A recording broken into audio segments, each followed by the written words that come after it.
وہ کومنٹ جو آپ کسی کی تصویر پر مذاق میں لکھتے ہیں، وہ گروپ چیٹ جہاں کسی غیر موجود دوست کی خامیاں گنی جاتی ہیں، وہ فخر جو نئی گاڑیاں یا مہنگے کپڑوں پر کیا جاتا ہے دوسروں کو نیچا دکھانے کے لیے، یہ سب ہمازہ لمازہ کی جدید شکلیں ہیں۔ صرف ایک طعنہ، ایک مذاق، ایک غیبت کا جملہ انسان کو ایسی آگ تک پہنچا سکتا ہے جو جسم نہیں سیدھا دل کو جلائے گی۔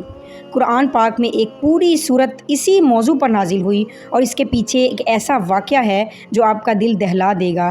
بات کر کے یہ کہہ دینا کہ میں نے تو مذاق کیا، کسی کا مذاق اڑانا، کسی کو غربت کا طعنہ دے ڈالنا، ہمیں تو یہ عام سی باتیں لگتی ہیں نا، لیکن ایسا کرنے پر ایسی آگ کا ذکر ہے جو جسم نہیں سیدھا دل تک پہنچتی ہے۔ آئیے آج بات کرتے ہیں سورۃ الہمزہ کی۔